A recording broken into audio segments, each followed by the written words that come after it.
Alors, bonjour à tous. Bonjour. Merci de me recevoir. Alors, ça c'est vrai. Oui, ça c'est vrai. Je suis Benoît Mortier, je m'occupe de toute la problématique de gestion des identités au sens large. Ma société s'appelle OpenSide, on est vieux du libre. Et principalement, effectivement, on travaille sur ces trois projets-là. Qui sont l'outil de gestion d'annuaire, le portail SSO et l'outil pour synchroniser les données.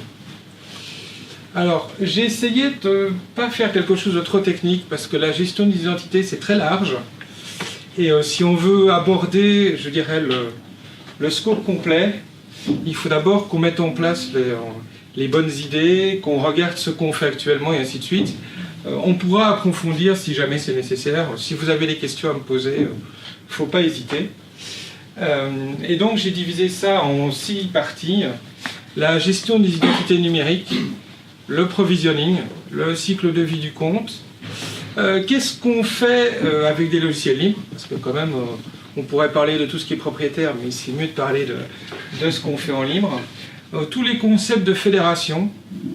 Et puis un cas concret vraiment assez important qu'on a fait, qui est le campus Condorcet, qui montre bien toutes les problématiques autour de la gestion des identités, la réconciliation des identités, et comment est-ce qu'on essaie de gérer ça, par exemple, chez eux, à un échelon national et à un échelon européen. Alors, c'est quoi la gestion des identités? La gestion des identités, c'est ces 5 choses-là. C'est-à-dire, on doit en fait gérer l'identification, c'est-à-dire qui je suis, à quel endroit je me trouve, qu'est-ce que je fais.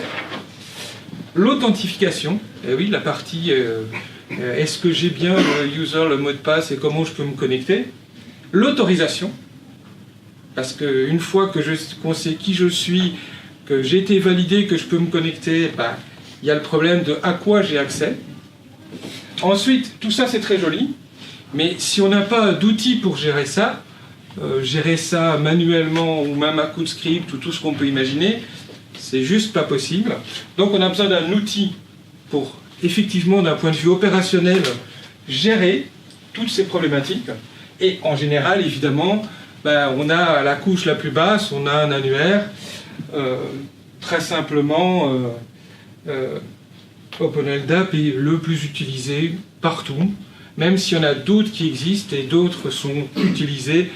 Globalement, on peut se dire que c'est le plus utilisé. Et c'est aussi le plus efficace, le plus rapide. Et dans les tests de charge... Je crois que le micro a un souci. Non, c'est normal. Voilà, d'accord. Et le test de charge, c'est vraiment le plus efficace. Il y a eu des tests de charge sur l'ensemble... Okay. Sur l'ensemble des annuaires, et OpenLDAP est en moyenne, par exemple, 10 fois plus rapide que le Red Hat Directory Server, une vingtaine de fois plus rapide que Sun. Je ne parle même pas d'Apache, Oracle et compagnie. Et c'est OpenLDAP, l'annuaire qui respecte les standards à la lettre. Vous pouvez vous dire que si OpenLDAP ne le supporte pas, c'est que vous avez une bonne chance que vous êtes sur quelque chose qui est vraiment exotique. Donc ça, c'est vraiment les briques de base. Alors, ensuite, arrive le problème du « je dois maintenant gérer tout ça ». Et on a, et tout le monde le connaît, le problème que, malheureusement, la plupart des applications ont leur back-end pour les utilisateurs, les groupes, les rôles, enfin tout ce qu'on peut imaginer, et que chaque application fait ça dans son coin. Gentiment, en réinventant la roue par rapport au monsieur d'à côté, souvent en faisant des erreurs, et souvent en n'étant pas interopérable. Donc, avec quoi on se retrouve? C'est que j'ai un mot de passe, un user dans celui-ci, un mot de passe, un user dans celui-là, et puis j'en ai encore un à côté, et puis j'en ai encore un à côté. Si on a de la chance, effectivement, ils ont un backend LDAP, mais bon, vu la qualité des backend LDAP, c'est souvent un peu catastrophique. Et après, on a le problème de la redondance, parce qu'évidemment, ce qu'on a mis comme info là est souvent pas la même que ce qu'on a mis là. Si ça tombe, même l'identifiant pour se connecter n'est pas le même. Pourquoi? Parce que l'application A me force à l'écrire sous format classique, Benoît, hâte quelque chose, tandis que l'autre veut que je fasse Benoît.Mortier, tandis que la troisième, elle veut que je fasse Benoît.Mortier à, et pas mon domaine, mais à autre chose encore, parce que c'est dans un autre applicatif. Donc ça, c'est des problèmes vraiment courants, et du coup, déjà, synchroniser tout ça, c'est pas une mince affaire, mais surtout, on a une redondance de gestion, et qui dit redondance de gestion dit problème de sécurité. Parce qu'évidemment, quand tout est dispatché dans 5, 6, 7, 8 applications, il faut imaginer que si quelqu'un s'en va, je vous garantis que ce n'est pas désactivé dans toutes les applications. Si vous voulez des anecdotes qui viennent d'industries pourtant, qui devraient faire attention, dans le dernier boulot de ma femme, qui est, je ne citerai pas, mais un grand groupe américain, 1 an après son départ, elle avait accès à une application de tous les vendeurs, revendeurs, clients de la société. 1 an après. Pas protégée par VPN, pas protégée, elle pouvait faire des exports SQL. Alors tout le reste, on lui avait enlevé. Elle n'avait plus accès à Windows, elle n'avait plus accès au VPN, elle n'avait plus accès à rien. Sauf celle-là, qui évidemment avait été construite un jour et on l'a... Et donc, effectivement, ce genre de cas, on l'a régulièrement. Et c'est un vrai problème, non seulement de gestion des identités mais de sécurité. Je ne compte plus le nombre d'endroits où les gens avaient accès après 6 mois, après 1 an, ou quand les administrateurs se regardaient, oh tiens, tout compte fait, monsieur machin, il a toujours accès à notre VPN, et il a toujours accès aux databases confidentielles. Ben oui, sans gestion centralisée, sans outils pour gérer ça, c'est peine perdue. Personne ne peut se souvenir d'aller désactiver les choses dans tous les coins. Donc ça, c'est vraiment la base. C'est comment est-ce qu'on règle tous ces problèmes-là. Et donc, de facto, qu'est-ce qu'on doit faire ? On doit essayer de centraliser les infos utilisateurs. L'info ne doit être qu'à un seul endroit. Il est hors de question de la rentrer 2 fois. Si je dois la rentrer 2 fois, j'ai un problème dans le process. Ça veut dire que je dois avoir un endroit central, et de cet endroit, je dois pousser toutes les modifications. Point barre. Si vous l'avez à 2 endroits, vous êtes mort. Vous aurez une désynchro. Je peux vous dire qu'il y a des endroits où il n'y a pas les mêmes infos entre la base RH, la base des accès, les numéros de téléphone ne sont pas les mêmes. Tout d'un coup, on se retrouve avec des passwords et des dates d'arrivée et départ qui ne sont pas coordonnées. Ça aussi, ça provoque des problèmes classiques. La gestion centralisée de l'authentification, même chose. Il est hors de question d'avoir des mots de passe qui se trimballent dans une DB quelque part.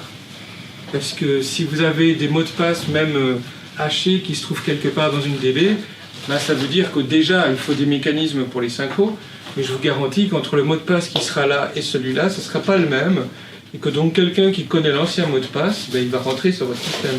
Ça, c'est garanti. La sécurisation du système d'information, parce que oui, si on n'a pas une vue globale, on ne peut pas savoir quel est l'état de la sécurité.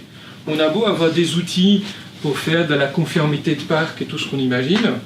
On peut citer Rudder, on peut avoir des outils de conformité, on peut avoir plein de choses. Mais si vous n'êtes pas capable de dire qui a accès à quoi, à quel moment, et est-ce qu'il a un mot de passe, est-ce que son mot de passe a été hacké, oui, non, vous avez un gros problème. Typiquement, on voit ça avec les gens qui minent des bitcoins, par exemple. Les plus grosses attaques de ces 2 dernières années ne sont pas des attaques pour prendre le contrôle des systèmes. C'est des attaques pour faire du mining de bitcoin. Corrompre un compte utilisateur, déposer le soft et faire du mining. J'ai vu ça sur quantité de serveurs. Où les gens ne le savent pas. Ou après 6 mois, pourquoi ce serveur il consomme autant ? Oui, en fait, 24/24, tu sais, il envoie des données quelque part là-bas. Oui, l'infra solidement compromise. Et surtout, ça, arrêtez d'avoir le « Oh, il y a quelqu'un qui arrive, tu sais, il a besoin d'un PC, il a besoin d'un compte, il a besoin d'accès aux applications. Il arrive quand ? En fait, il est là. » Parce que ça, c'est le cas numéro 1 qu'on voit partout. Et non, on en avance, on met en place des process pour justement dire « Voilà, un tel est prévu d'arriver à telle date, je vais le provisionner, je vais lui donner accès au système auquel il a accès, je vais faire le boulot, et le jour où il arrive, je clique, et effectivement, j'ai provisionné tout dans le bon sens. » Et effectivement, dans les questions d'approvisionnement de données, on peut aussi dépasser la gestion des identités et aller effectivement vers les droits d'accès, la gestion du poste et des choses du style. Parce que la gestion d'identité, ça ne se limite pas nécessairement juste à l'utilisateur. Ça peut aussi s'agrandir vers qu'est-ce que je fais avec le poste, comment est-ce que je le mets en place, et ainsi de suite. Donc, on en était au provisioning. Donc, ça, c'est la chose la plus importante au monde. On ne fait rien à la main. Faire les choses à la main, c'est faire des erreurs. On est tous des êtres humains, je le garantis qu'il n'y a pas un seul admin qui sait créer un compte sans faire d'erreur, surtout s'il doit en faire 3 à la suite. Le nombre de fois qu'on me demande « Ah, et comment est-ce qu'on peut corriger les comptes parce qu'on s'est trompé dans le prénom, parce qu'on s'est trompé dans le droit, parce qu'on s'est... » C'est juste que non, c'est pas faisable. Parce que comme malheureusement, c'est des tâches qu'on fait en plus de tout le reste, en général, c'est des tâches qui sont déléguées là, et donc du coup, comme on n'a pas de process en place, ben oui, on fait des erreurs. Donc fatalement, de nouveau, l'idée c'est, on va faire du provisioning, c'est-à-dire, on va avoir un vrai processus entre les RH, l'informatique, l'IT, pour savoir que quand quelqu'un arrive, on va chercher la personne dans ce qui sert de base de données RH, mais ça peut être n'importe quelle base, hein. On va chercher la personne, on la provisionne dans le système, souvent on la verrouille, et on la déverrouille à une date donnée. Et comme ça, on est certain d'avoir un cycle, et je peux même avoir, je prends dans les RH, je le pousse dans mon outil de gestion des entités, et puis derrière, je pousse directement dans les autres systèmes pour avoir tout en un coup. Donc, classique, je prends ma DB, je vais dans mon annuaire, de mon annuaire, je vais dans mon Active Directory, et éventuellement, je vais dans mon outil de ticketing s'il ne fait pas du LDAP, ou un autre outil, mais j'ai un process qui va vraiment pousser toutes les données en même temps. Même chose quand on fera les mises à jour. Alors, évidemment, ça peut venir d'un peu partout. Et aujourd'hui, avec le cloud et tout ce qu'on voit, on a vraiment de tout. C'est-à-dire que vous pouvez avoir une base RH en interne, vous pouvez avoir des Google Accounts, parce que toute la société est basée sur Google, et les gens, ils ont un compte directement chez Google sans avoir de compte en interne. Ils sont le premier avant d'avoir le deuxième. Ça peut être des fichiers CSV, ça peut être plein de choses. Et surtout, la dernière chose, il ne suffit pas de les avoir mis une fois, il faut aussi avoir des processus continus. Parce que quand la personne change de place dans la société, elle change d'affectation, elle n'a plus les mêmes droits et ainsi de suite, vous devez avoir prévu des processus pour mettre à jour. Certes, vous pouvez le faire à la main, ça marche très bien, quand vous n'en avez qu'un seul. Mais si vous avez un flux de personnes qui changent continuellement d'un côté à l'autre, il faut avoir mis en place des process pour dire, d'accord, ça a été changé à la RH, hop, je reprends mon process et je vais modifier ma personne pour lui remettre toutes les affectations dont elle a besoin ou enlever celles dont elle n'a plus besoin. Mettre, c'est jamais un problème. Enlever est toujours un problème. C'est toujours la chose qu'on oublie. En général, on accumule les accréditations et on n'a jamais enlevé les choses d'origine, ce qui fait qu'on se retrouve avec des sortes de super utilisateurs qui ne devraient pas l'être, mais qui ont toutes les affectations cumulées qu'ils ont eues au cours du temps. Et donc ça, c'est une petite image simple sur le cycle de vie du compte. Alors, je n'ai pas complexifié, je pourrais, mais vraiment, c'est création, provisioning, l'utilisateur touche à ces données, parce qu'il ne faut pas oublier que dans les systèmes modernes, on a arrêté de bosser en silo, c'est-à-dire que pour que les pauvres sysadmins ne doivent pas faire tout le boulot jour après jour, on délègue une partie de la gestion du compte à l'utilisateur. Parce qu'il y a des données qui ne sont pas ni confidentielles, ni propres à l'entreprise, on a d'autres données qui peuvent s'y trouver. Et donc typiquement, on va déléguer à l'utilisateur un certain nombre de choses qu'il a le droit de faire sur son compte. Typiquement, le reset mot de passe en est un, mais c'est vraiment la fonctionnalité basique. Après, on peut imaginer qu'on lui délègue aussi d'autres choses. Après, on a tout ce qui est ajout de droit sur le cycle de vie du compte, c'est ce que je disais. J'ai commencé comme helpdesk niveau 1, puis je passe niveau 2, puis je passe 3, puis tout d'un coup je vais dans la branche DevOps, ou tiens, tout d'un coup je vais encore ailleurs. Ça veut dire qu'à chaque fois, il va falloir mettre à jour les droits de la personne. Et à la fin, ça, le plus important au monde, je désactive ou je supprime les comptes. Le nombre de comptes qui restent en veille, c'est juste, c'est juste inimaginable. Dans les sociétés, ça va encore. Si vous allez dans des domaines comme l'éducation nationale ou l'industrie, par exemple, l'industrie est le meilleur cas où c'est super mal géré. En industrie, vous avez des comptes qui datent d'il y a 10 ans et personne ne sait si on peut les supprimer, si on doit les supprimer, qu'est-ce qu'on doit faire des données qui sont attachées. Et je parle d'endroits critiques, d'endroits où la donnée ne devrait pas sortir, et ainsi de suite. On se retrouve avec des cas de figure. J'ai fait des migrations comme ça qui ont duré 4 ans, parce que 4 ans, ça a été le temps pour qu'ils puissent dire sur les X milliers d'utilisateurs, ceux qui étaient réellement partis à désactiver et qu'est-ce qu'on faisait des données. 4 ans avant de mettre de l'ordre. Alors, mais là on commence sur les outils. Alors, parce que faire de la gestion d'identité c'est bien, mais on imagine avec tout ce que j'ai raconté qu'il vous faut des outils pour faire ça. Donc il y a quelques break libres qui sont globalement utilisés pour faire tout ça. On a le premier, LSC. C'est un projet libre. Moi je l'appelle le couteau suisse. Ça a été écrit par des gens qui font des annuaires. Donc il est vraiment spécialisé là-dedans. L'intérêt, c'est qu'il est vraiment spécialisé pour les transformations, de prendre une base de données vers un annuaire vers une base de données, mais il peut aussi faire du CSV, il peut aussi faire du REST. L'intérêt, c'est que c'est un moyen simple et reproductible de synchroniser des données. C'est-à-dire c'est la fin des scripts maison. C'est-à-dire c'est la fin des dizaines de scripts qui traînent parce que j'ai écrit un script pour le cas A, pour le cas B, pour le cas C, pour le cas A, B. Après, on m'a encore demandé autre chose, j'ai encore écrit autre chose à côté. C'est fournir un moyen simple de gérer ça. C'est-à-dire il n'y a pas de code à faire, c'est géré avec des fichiers XML et ça permet de dire je vais prendre les données à tel endroit et je vais les remettre à tel endroit. Et évidemment, les bouger, les modifier pendant que je fais les mutations et ainsi de suite. C'est très fort utilisé quand on fait de la base de données vers annuaire ou quand on fait du OpenLDAP vers Active Directory. Parce que ça a beau être 2 annuaires, ils n'ont pas les mêmes objets de classe, c'est pas écrit de la même façon, il ne faut pas écrire les données de la même façon. Donc l'intérêt de celui-ci, c'est qu'il est simple, il est stable et sécurisé. Pour la petite histoire, en France, il est utilisé à la gendarmerie, au ministère de la Défense, aux finances, et ainsi de suite. Donc, c'est un outil qui est mûr et qui est utilisé dans d'énormes endroits.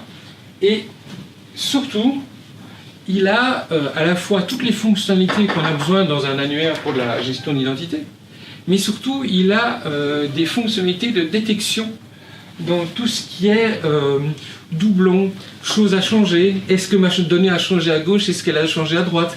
Qu'est-ce que je décide? Qu'est-ce que je fais? Est-ce que je décide que parce que ça a changé à gauche, je le mets un jour à droite ou dans l'autre sens? Est-ce que je veux faire des scénarios de test et ainsi de suite? L'intérêt de celui-ci aussi, c'est que d'un point de vue informatique, ça tourne sur rien du tout. C'est juste un outil en Java, il n'y a effectivement pas d'interface, donc c'est pas pour donner à tout le monde, c'est pas un talent. Mais par contre, il est ultra spécialisé dans ce qu'il veut faire. Donc quand on doit même gérer une application métier d'un côté, un annuaire de l'autre, c'est franchement utile parce que ça permet d'aller taper les requêtes SQL d'un côté et récupérer mes données à insérer de l'autre. Et je peux faire ça en mode batch, en mode récursif. Je peux tester, me faire des scénarios en fait. Mais du coup, j'ai plus de programmation. Donc ça veut dire que je peux passer ça à quelqu'un d'autre. J'ai juste besoin que la personne soit connaisse le SQL si je fais du SQL, soit connaisse ce qu'est un annuaire et comment ça marche. Mais je n'ai pas besoin d'un développeur au milieu pour gérer ce genre de choses. Et c'est pour ça que c'est fort utilisé. Alors évidemment, ça c'est le deuxième, c'est Fusion Directory, c'est-à-dire c'est l'interface de gestion de l'annuaire. Parce que quand on met beaucoup de données dans un annuaire, il faut un endroit pour gérer les données. Et aussi bien un technicien peut dire je vais gérer ça effectivement à coup de synchro et ainsi de suite, mais quand on veut donner accès à tout le monde, il faut un outil qui soit utilisable par tout le monde. Et donc, si on veut commencer à déléguer les fonctions, effectivement, il faut un outil qui est capable de faire ça. Donc j'ai mis en résumé, parce qu'on pourra en parler très longuement, ça fait de la gestion utilisateur, de services, ça fait du déploiement des systèmes. Ça, c'est très important. C'est-à-dire que je peux mettre tout le monde sur la même interface. Le problème de la gestion des identités, c'est que c'est souvent des interfaces faites pour des techniciens ou autres. Et si je donne ça à quelqu'un non technicien, il ne sait rien en faire parce qu'il ne va pas comprendre, ça va être compliqué, il ne sait pas où cliquer. Donc le but du jeu ici, c'est en fait de donner le même outil et même des process, de la personne qui est au desk d'accueil jusqu'à l'admin très compétent. Et de mettre en place des process, par exemple, comme moi j'ai à pas mal d'endroits, que par exemple, le Wi-Fi Guest, c'est la personne responsable de l'accueil qui va dans l'interface, qui suit un modèle, et qui crée, et automatiquement ça envoie à la personne qui arrive son mot de passe, le Wi-Fi, les règles du Wi-Fi et tout ce qui va avec. De nouveau, c'est une question de process. Comment est-ce que je mets ça en place? C'est ce que je viens d'expliquer, c'est les modèles. C'est-à-dire qu'en fait, du coup, ça permet de faire de la conformité et ça permet de s'assurer que les données seront toujours impeccables. Parce que ça, c'est un des autres problèmes. C'est que je veux que mes données soient correctes à tout instant. Et je veux que quand quelque chose est modifié, ça soit correctement modifié. Ça supporte évidemment les protocoles SSO. Et surtout, c'est un web service. Alors ça évite de taper dans son annuaire. Parce que écrire dans son annuaire est toujours risqué. Quand votre annuaire tient l'ensemble de la société et que vous faites une mauvaise écriture et que tout d'un coup vous avez X personnes qui disparaissent ou qui n'ont plus les bons droits et ainsi de suite, vous avez provoqué un problème de production et donc du coup, faut quelqu'un pour aller réparer derrière. L'intérêt d'avoir un web service, c'est que vous serez contraint par le logiciel. Vous tapez dans le web service, vous prenez le bon modèle, vous avez des droits d'accès, donc vous limitez le risque et vous pouvez faire les choses de manière reproductible. Typiquement, sur l'histoire des comptes qui disparaissent, on gère le Parti écologiste belge, et un beau jour, avant qu'on mette tout ça en place, ils ont un super script en Python qui tourne tous les matins. Et on est arrivé, et 17 VIP avaient disparu de l'annuaire. 17 VIP qui disparaissent de l'annuaire dans un parti politique. Je vous garantis que ça fait des dégâts. Parce que les gens qui savent plus se connecter alors qu'ils ont une session à la Chambre ou au Sénat et qui doivent recevoir leurs documents, je vous garantis, ça fait des dégâts. Donc le but du jeu ici, de nouveau, c'est de mettre en place des process et de s'assurer qu'on n'ait pas de soucis derrière. Ou que si on en a, on puisse les gérer facilement. Et ça, je vous montrer un petit bout d'interface. Mais l'interface est très user-friendly, elle est conçue pour que n'importe qui puisse l'utiliser. Et surtout, ça a un autre intérêt, c'est que ça fait les actions toujours de la même façon. Que vous fassiez un user, un groupe, une machine, le principe global est le même. Parce que dans la gestion des identités, il y a la partie technique, et après, il y a la partie opérationnelle. Que souvent, les gens ont tendance à oublier. Le second, évidemment, c'est le modèle d'app, qui est le portail SSO libre, qui est aussi utilisé, gendarmerie, défense, finance, un peu partout d'ailleurs. D'ailleurs, la gendarmerie a un développeur à temps plein qui bosse sur le modèle d'app, puisque comme ils ne peuvent pas donner d'argent pour des raisons de marché public et autres, ils ont mis une personne à temps plein qui développe les fonctionnalités. Alors, le principe d'un portail SSO, c'est qu'en fait, il va vous permettre de vous connecter au portail et après que le portail dise aux autres applications « Oui, cette personne-là s'est bien connectée, elle a le droit, et voilà où elle peut aller. » Et donc, il y a l'authentification, le contrôle d'accès, avec des niveaux. Ça, c'est quand on fait de la fédération, on va en parler juste après. Ça, c'est les trois protocoles fédération ou SSO les plus utilisés aujourd'hui. Il y en a beaucoup d'autres, il doit en avoir facilement une vingtaine, mais globalement, c'est ce qu'on va retrouver. Éducation, tout ce qui est OO2 et compagnie, les GitHub et ainsi de suite, ça c'est une surcouche OO2, et tout ce qui est dans les fédérations, on retrouve ça. Ensuite, il y a des fonctions de base, et surtout ça dans les dernières versions, puisque maintenant on sait faire de l'authentification multifacteur, c'est-à-dire que même sur une fédération, on peut avoir une YubiKey, et forcer les gens, oui, tu t'es bien connecté dans la fédération, mais maintenant tu mets ta clé et tu appuies pour valider que c'est bien toi qui veux rentrer. Ça, le two-factor, c'est absolument indispensable. Et le SMS n'est pas un two-factor. Le two-factor, c'est soit sur le téléphone, soit une clé. Mais tout ce qui est SMS et compagnie, c'est juste pas du two-factor. Il y a globalement trois parties. On a un portail, un manager et un handler. Lui, c'est la partie où vous vous connectez. C'est le portail. C'est là que vous vous connectez. C'est lui qui va dire qui fait quoi. Il y a une interface de configuration, ça, effectivement. Et le handler, c'est parce qu'en fait, on peut protéger chacune des applications. Donc à la fois, on peut vérifier l'authentification, vérifier que les gens ont le droit, leur appliquer des rôles, et puis protéger chaque application et dire si je suis l'utilisateur A et que je me connecte, j'ai reçu le droit d'aller sur Fusion Directory. Mais si je suis le user B, j'ai le droit d'aller sur Centrion et Fusion Directory. Et si je suis C, j'ai reçu le droit d'aller sur l'application HR. Ça permet de faire de l'autorisation, de l'authentification et de faire du contrôle d'accès poussé pour dire vers où on veut aller. Ça c'est... Ah, je crois que je viens de me faire jeter. Non, c'est rien. Ah non, c'est bon, c'est la règle. Donc ça c'est l'interface quand on est connecté, mais je ferai une démo en réel pour vous montrer. L'intérêt de le modèle d'app en fait, c'est qu'en fait il est multi-protocole. Bon, il doit en supporter 25 ou 30 à l'heure actuelle. Donc il supporte les grands classiques, hein, SAML, CAS, LDAP-AD, Kerberos, tout ce qu'on peut imaginer. Il supporte les fameux Twitter, Facebook, Google qui n'existe plus, mais WebID et autres. Et l'intérêt, c'est qu'il peut du coup accepter des gens qui viennent d'une autre fait de n'importe où. J'ai des clients qui effectivement ont activé le support GitHub, le support LinkedIn, le support autre, et ils arrivent avec leur identité à eux et ils rentrent. C'est ce qu'on va expliquer un peu plus loin, parce que dans tous les systèmes de gestion des identités, il y a ce que vous gérez vous, pour vos besoins internes, et puis il y a tous les externes qui veulent venir. Et tous les externes, prestataires ou autres, qui veulent arriver chez vous, vous n'avez pas nécessairement envie de leur créer un compte.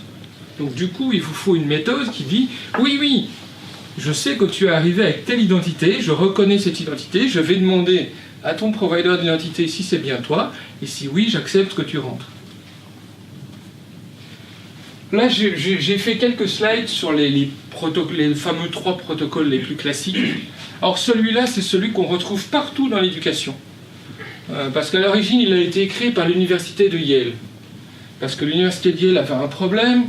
Évidemment, les gens devaient se reloguer sur chaque application. Ce qui devient très vite barbant, parce que si vous devez ouvrir 15 applications et que vous devez vous loguer 15 fois, il y a quand même de quoi s'énerver un peu. Donc ils ont inventé CAS, qui est un, comme ils le disent, service d'authentification centralisé.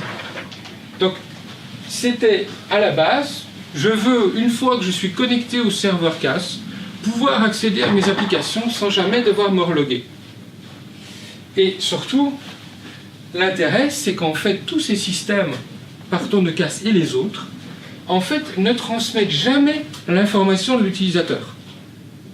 C'est le serveur qui fait le boulot d'authentifier, mais sur le fil, là, vraiment, ça ne passe pas. Il passe en général juste des tokens ou d'autres choses. Mais c'est vraiment ça qui se passe. Donc l'intérêt, de nouveau, c'est de ne pas passer les identifiants de l'utilisateur sur le fil. Donc, par exemple, CAS fonctionne avec ce qu'ils appellent des tickets. Ça ressemble un peu à ce que fait Kerberos. C'est à partir de là qu'il a modélisé. D'ailleurs, il y a un protocole SSO qui s'appelle WebAuth, qui est aussi fait par une grande université américaine, et qui n'est jamais qu'une version web de Kerberos, en fait. Et ceci, c'est modélisé à peu près de la même façon. Typiquement, vous avez un ticket granting cookie, qui est en fait le cookie de session qui va servir à savoir si vous êtes authentifié, si vous avez été validé, et ainsi de suite. Et puis vous avez un ticket de service, qui est en fait le ticket qui permet d'aller sur l'application. Et surtout, les tickets de service, ils peuvent être utilisés qu'une seule fois. C'est-à-dire, vous êtes authentifié, vous demandez d'aller là, et après ça, le ticket sera détruit. On sait que vous êtes connecté là, et c'est ce qui est matérialisé par le petit schéma. C'est plus simple avec le petit schéma. En fait, ce qui se passe, c'est que vous demandez l'accès. Ça vous rebascule sur le serveur CAS. Le serveur CAS fait sa validation, lui, pour dire si vous avez le droit. Il vous balance un ticket de service que vous envoyez, en fait, à l'application, et qui, elle, valide le ticket de service pour voir si, oui, le ticket de service est bien valide pour ce que vous voulez faire. La plupart, et on va le voir dans les autres schémas, la plupart des protocoles SSO fonctionnent de la même façon. Après, ils ont chacun rajouté des couches en fonction de la sécurité, parce qu'ici, évidemment, la sécurité est minimale. C'est clair que j'arrive là, il m'envoie un truc, il le vérifie, mais ici, j'ai pas beaucoup de sécurité, effectivement.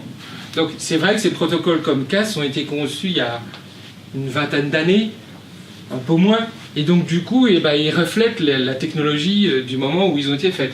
C'est encore beaucoup utilisé parce que toutes les universités, tous les instituts utilisent ça. Ils n'ont quasiment jamais de portail SSO. Ils ont tous du CAS. Donc vous allez dans n'importe quelle unif, c'est ce qui tourne.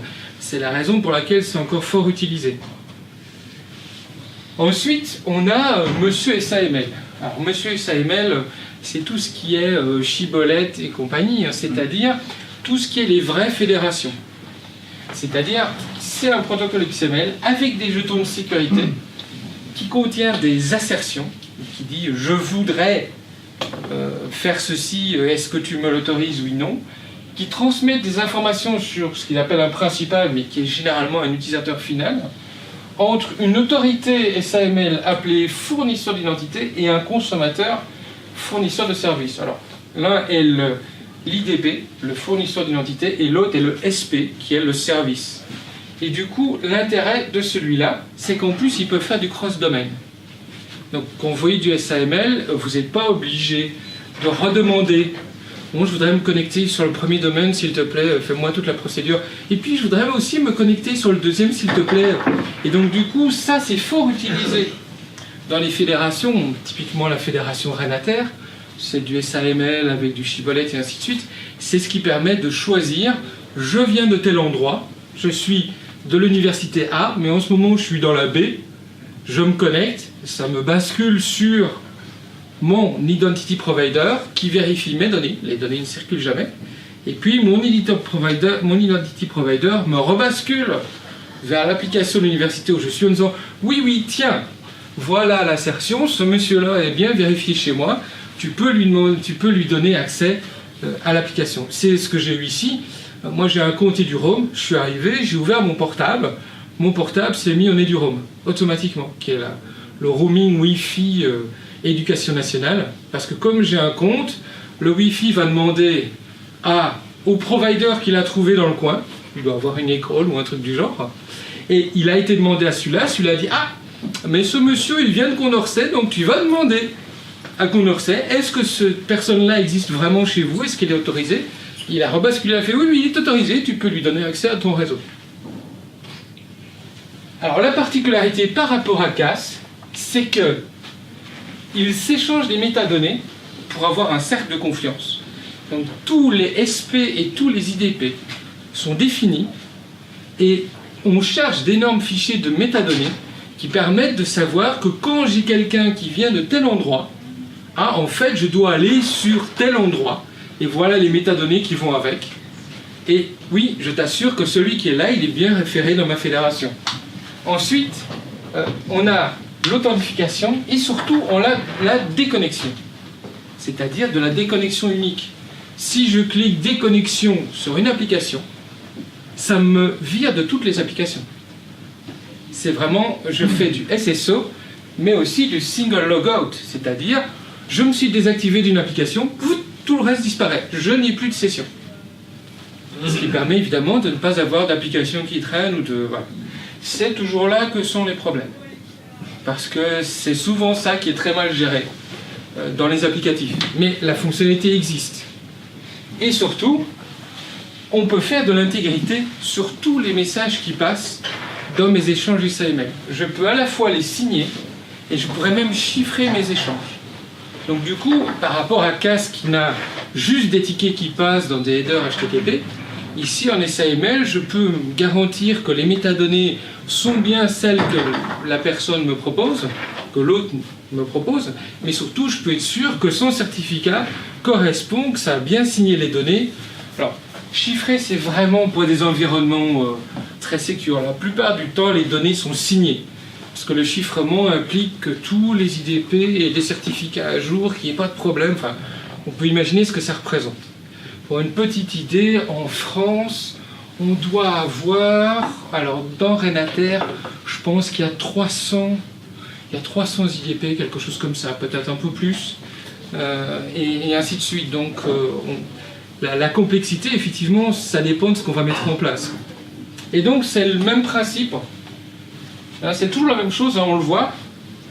J'ai voulu accéder à ça, et je vais faire une démo, je choisis mon IDP, je retombe sur mon IDP là, il m'envoie ma requête de réponse, j'envoie la réponse, et lui est capable de valider la signature et de valider le contenu de l'assertion. Donc même si il avait reçu quelque chose qui n'est pas valide, il peut le savoir. Tandis qu'en CAS, non, il a reçu un ticket, ça s'arrête là. Donc ça, c'est vraiment ce qu'on retrouve un peu partout. J'ai mis le schéma simple, mais globalement, ça, c'est le fonctionnement SAML. Après est arrivée la vague du web, parce que des choses comme CAS et SAML, c'était prévu pour des environnements fermés, avec des critères stricts et tout ce qui s'ensuit. Sauf que, après, sont arrivées toutes les plateformes web, avec tous les problèmes d'authentification qui vont avec, et ces protocoles-là ne sont pas pratiques. On ne peut pas imaginer GitHub commencer à faire du SAML avec des certificats dans tous les sens.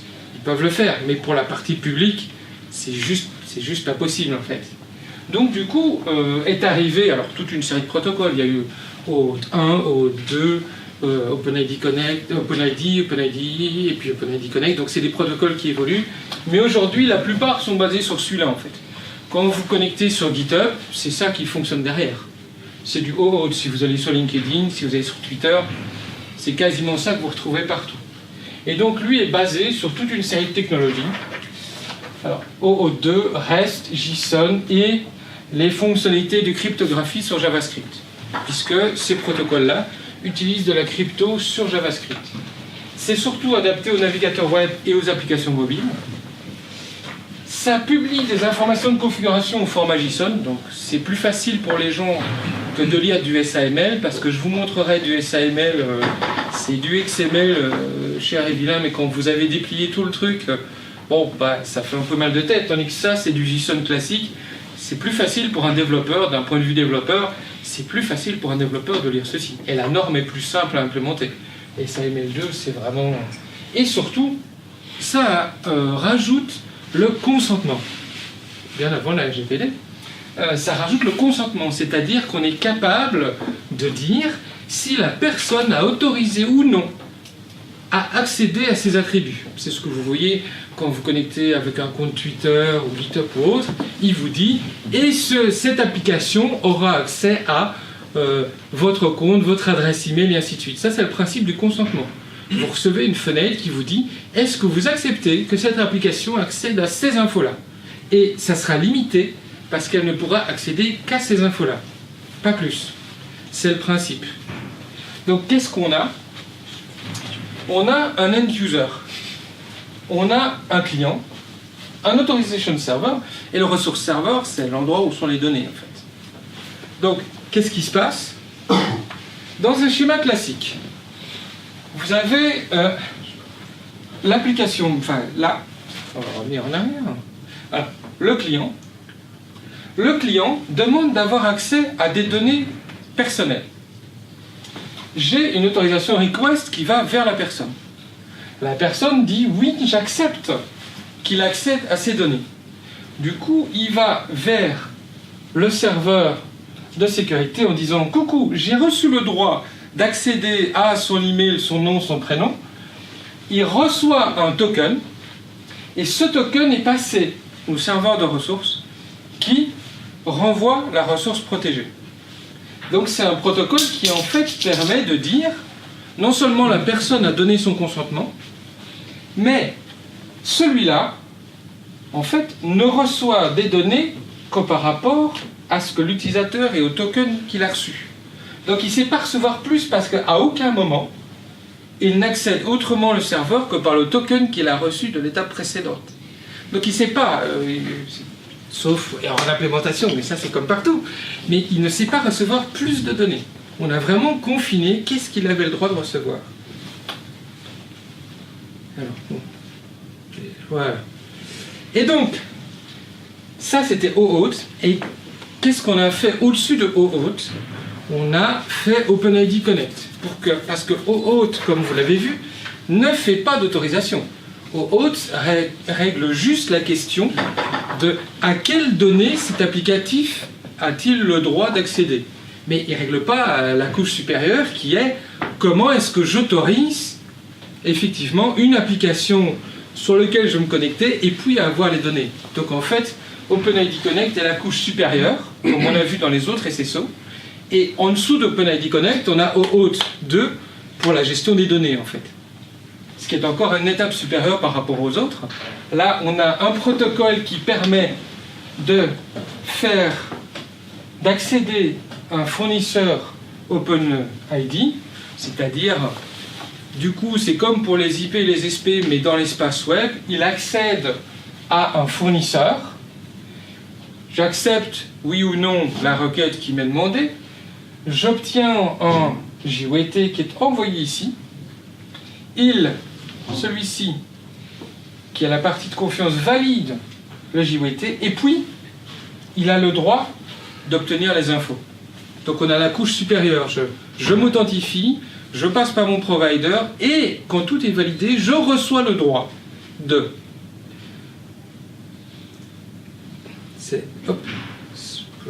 C'est vraiment ce qu'on voit là. Donc ça, c'est la partie basse d'OpenID Connect. OpenID Connect tout seul, ça serait un protocole comme les autres. L'intérêt, c'est qu'il encapsule ici ceci pour justement après pouvoir...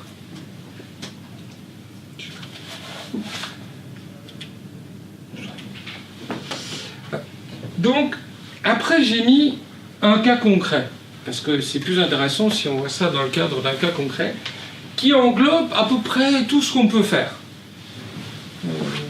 Et qui est effectivement très intéressant parce que c'est de la fédération d'identité au sens large, au sens national et au sens européen. C'est-à-dire qu'il y a deux fédérations importantes, ça c'est de l'éducation-recherche, mais ça pourrait être appliqué n'importe où. Il y a deux fédérations importantes. Vous avez la fédération Renater, qui est vraiment la fourniture réseau plus toute la fédération d'identité éducation nationale, et puis vous avez EduGain, qui est la fédération européenne. Et elle fonctionne avec les mêmes standards.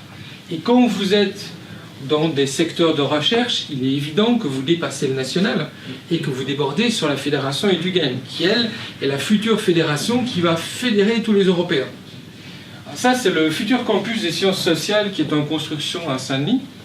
Et donc, c'est un campus de sciences sociales, donc fatalement, vous avez énormément de gens qui viennent de l'extérieur. Donc du coup, qui n'ont rien. Et l'idée, c'était alors, à l'origine, il était pensé de faire un méta-annuaire. Mais ça s'est révélé quasiment impossible. Comment vous voulez faire un méta-annuaire, ne fût-ce qu'entre universités parisiennes, quand aucune des universités n'a son annuaire fait de la même façon? Et quand je dis jamais fait de la même façon, c'est vraiment avec des deltas grands. Donc ça, c'est un objectif, mais en fait, en réalité, vous ne pouvez pas l'atteindre. Donc, vous avez une série de contraintes. Alors, vous avez ne pas créer une identité. Pourquoi? Parce que vous ne voulez absolument pas stocker de user, de mot de passe et tout ce qui va avec. Vous voulez juste créer un genre d'utilisateur qui va pouvoir vous permettre de faire de la validation. Oui, je suis monsieur un tel, et je viens de telle université là-bas, et j'ai reçu le droit d'aller chez vous. L'identité qu'on retrouve au campus Condorcet, c'est juste une identité pivot qui permet de faire un genre de match. Et c'est ça, conserver le lien avec l'établissement d'affiliation.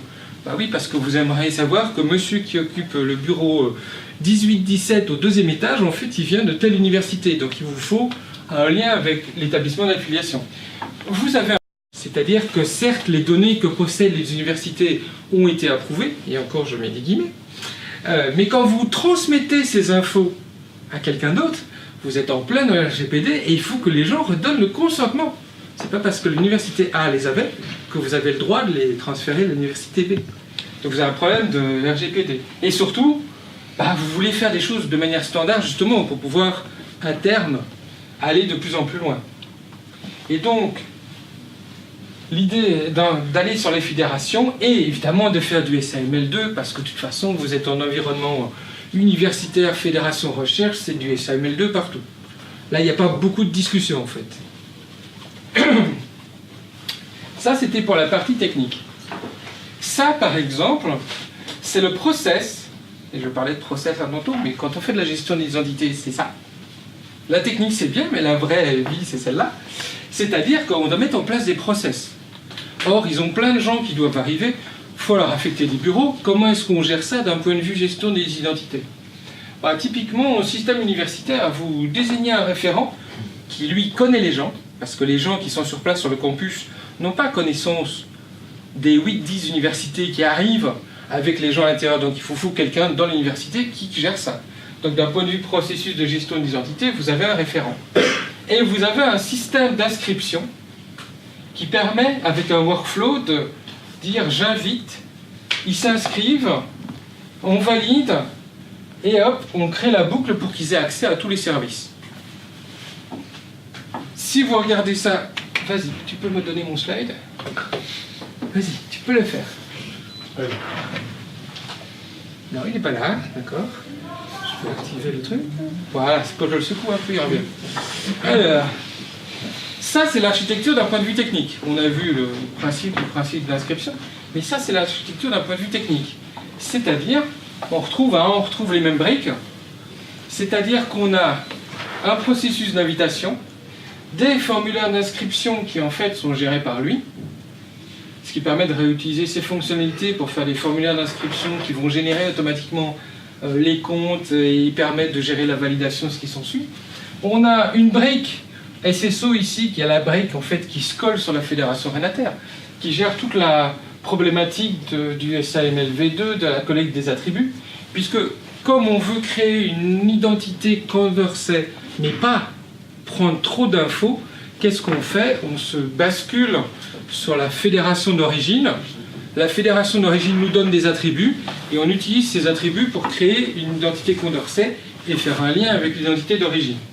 Donc ça, globalement, ça c'est vraiment, quand on parle gestion des identités, ah oui, certes, on pourrait s'arrêter à ça, voilà. Mais en fait, la réalité, elle est souvent comme ça. C'est comment je gère la complexité. Donc là, j'ai mis quelques slides sur le système d'invitation. C'est un système, effectivement, où on télécharge dans l'outil ce qu'il faut, puis les invitations partent, ils reçoivent des tokens et ils tombent sur le WAIF. Mais j'ai vérifié mon compte ce matin, je vais faire une démo. Allez, tu peux le faire.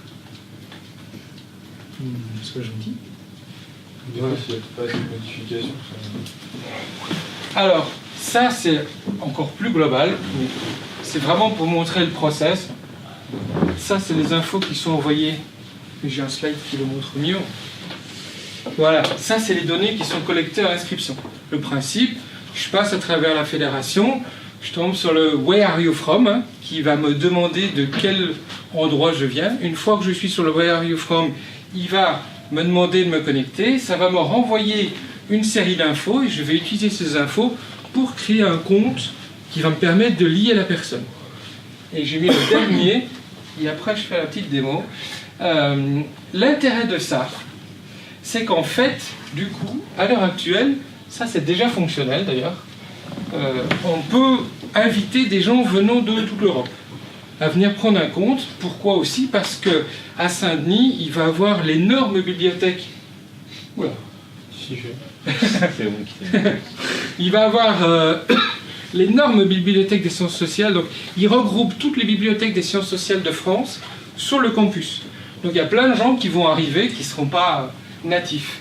On fait du SML2, on délègue l'authentification, ça c'est très important. On simplifie, on renforce, c'est-à-dire que le système mis en place permet aux gens de jamais se soucier comment ils doivent arriver. Ils se connectent avec leurs identifiants de leur IDP à eux, et nous, on ne doit jamais rien gérer. Ils arrivent, ils se connectent, ils ont les droits, et c'est transparent. Et évidemment, quand on fait ce genre de choses, on a une série de contraintes.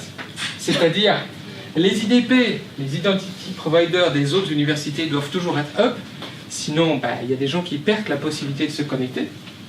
On a toujours la question du consentement.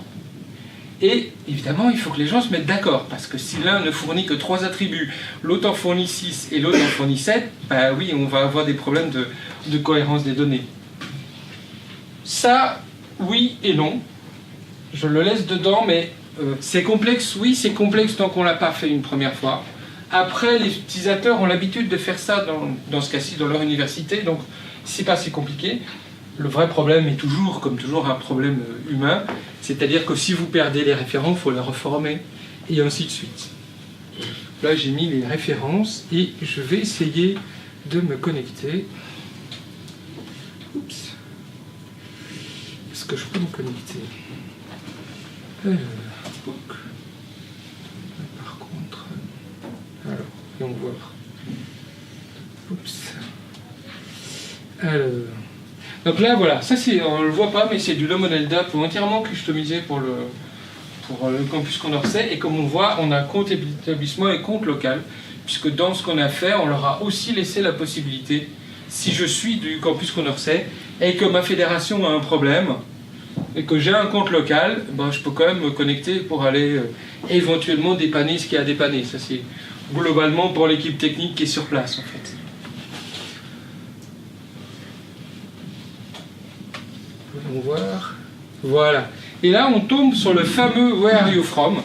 Ça, on l'a dans toutes les fédérations, c'est-à-dire, comme j'ai besoin, comme on a vu sur les slides, de sélectionner mon IDP, il faut que je dise au système de quelle université je viens. Sinon, lui, il ne sait pas savoir à qui il va devoir demander les informations. Donc, du coup, voilà.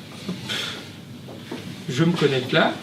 Là, on a vu Redirection in Progress, parce qu'en fait, l'IDP, enfin le Where are you from, a été chercher l'IDP Condorcet, et il m'affiche maintenant la page de login de l'IDP Condorcet.